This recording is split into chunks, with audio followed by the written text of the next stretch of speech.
नमस्कार दोस्तों, मैं हूँ वंदना भारती और आप देख रहे हैं कमोडिटी इनसाइट्स। ये है 24 मार्च मॉर्निंग एडिशंस में। यहाँ पे खास क्या है, क्योंकि कल हम लोगों ने दो ट्वीट्स आते हुए देखे थे। एक ट्रुथ सोशल से, जहाँ पे उन्होंने कहा था कि तेहरान और वाशिंगटन डीसी के बीच में काफ़ी पॉजिटिव बात चल रही है और 5 दिनों तक वो यहाँ पे हमला नहीं करेंगे एनर्जी इंफ्रा पे। जबकि तुरंत तेहरान ने इसे कॉन्ट्राडिक्ट किया। उन्होंने बोला कि हम कोई ऐसी बात नहीं चल रही है, ये एक प्रयास है ऑयल प्राइसेस को नीचे करने का। मार्केट यहाँ पे थोड़ा सा नॉर्मलाइज होती हुई दिखी है और कल हम लोगों ने बहुत ज़्यादा एक शार्प फॉल आता हुआ देखा है क्रूड ऑयल प्राइसेस में। सबसे पहले उसकी ही बात करेंगे। क्रूड ऑयल प्राइसेस में अगर हमारे बाजार की बात की जाए तो यहाँ पे 900 पॉइंट से ज़्यादा का फॉल आता हुआ दिखा था। अब यहाँ पे अगर देखा जाए ओवरऑल आज के दिन में क्या हाल है, तो यहाँ पे जिस तरीके से ईरान ने कॉन्ट्राडिक्ट किया है, प्राइसेस फिर से ऊपर की तरफ है, लेकिन अब ये लोअर हाइज लोअर लोस बनाना शुरू कर दिया है क्रूड ऑयल ने। 91.94 ये एक लेवल हम लोगों को आता हुआ दिख रहा है। 3% का एक अपसाइड है।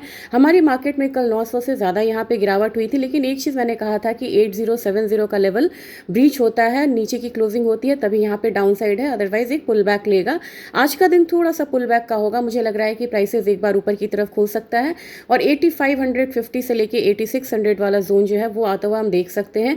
तो इसलिए मैंने आपको करा था कि आप सेल में, मतलब आप ट्रैप ना हो, क्योंकि एक ट्रैप था जिससे ईरान ने अपने ट्वीट के जरिए बताया था। नेचुरल गैस पे भी मामला यहाँ नॉर्मलाइज होता हुआ दिख रहा है। फिर से यहाँ पे एक बाइंग आई है 1.5% की। कल एक फॉल था, 272 पे क्लोजिंग थी। आज फिर से एक अपसाइड देखने को मिलेगा, तो 282 वाला जोन आता हुआ देख सकते हैं।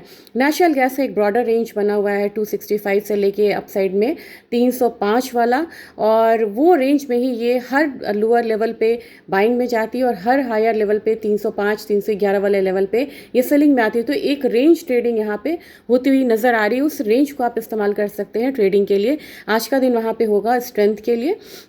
और गोल्ड और सिल्वर की बात करूं, मैंने कल आपको इसलिए यहाँ पे अलर्ट किया था कि यहाँ पे जल्दी से ये नहीं सोच लेना है कि बॉटम बन गया है।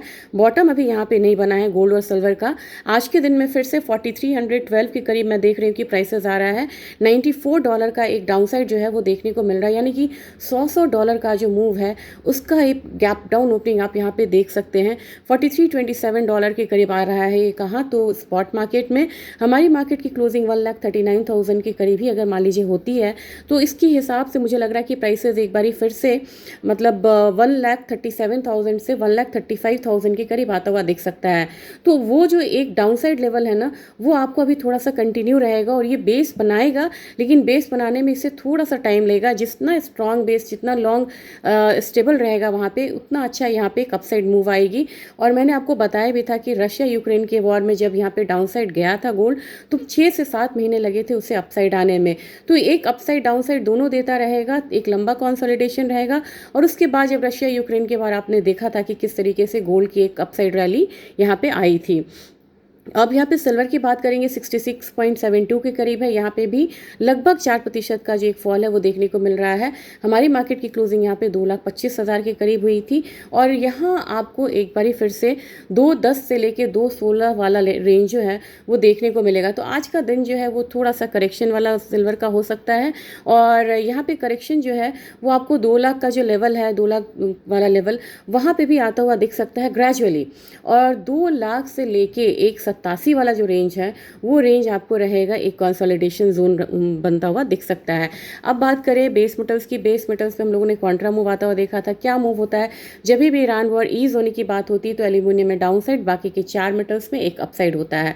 कल हम लोगों ने ठीक वही पैटर्न देखा। आज वो पैटर्न रिवर्स है, क्योंकि क्रूड में फिर से बाइंग है। तो आज एल्यूमिनियम में फिर से आपको हल्की बाइंग हो सकती है, लेकिन बाकी के 4 मेटल्स में आपको फॉल रहेगा। जिंक में 307 तक का लेवल आ सकता है। कॉपर में फिर से दबाव रहा तो 1100 के करीब जाते हुए दिख सकते हैं। निकल में मुझे लग रहा है कि 1550 से लेके 1545 तक का रेंज यहाँ पे आता हुआ दिख सकता है। जबकि एल्यूमिनियम यहाँ पे हो सकता है कि एक बारी 333 तक के रेंज को आता हुआ देखे।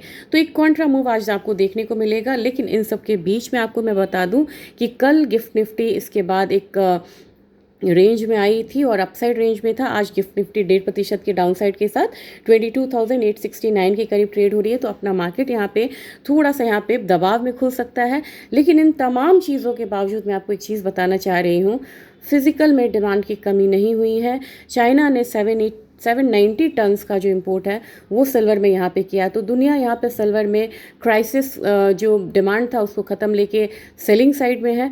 वहीं चाइना की स्ट्रैटेजी हमेशा से बहुत स्ट्रांग रही है कि कोई भी कमोडिटी हो उसकी डिमांड अच्छी है, जैसे ही वो लोअर साइड आए तो उसे ज़्यादा से ज़्यादा खरीद के अपने पास ज़्यादा से ज़्यादा मतलब कि स्टॉक बना के रखो। यही कारण है कि उनके पास हर इंपॉर्टेंट कमोडिटी होती है, उनके पास रेयर अर्थ्स मिनरल्स होते हैं, उनके पास सब कुछ होता है, क्योंकि वो स्ट्रैटेजिक वे में चलते हैं। वो पैनिक में सेलिंग नहीं करते हैं, जब पैनिक आता है तो वो बाय करते हैं और वही इनकी बहुत स्ट्रॉन्ग स्ट्रैटेजी होती है। और फिर वो कंट्रोल करते हैं दुनिया में मेटल्स के सप्लाई साइड पे। तो जहाँ पूरी दुनिया सिल्वर को बेच रही है, गोल्ड को बेच रही है, वही चाइना अभी भी यहाँ पे एग्रेसिव बाइंग करता हुआ नज़र आ रहा है। Thank you.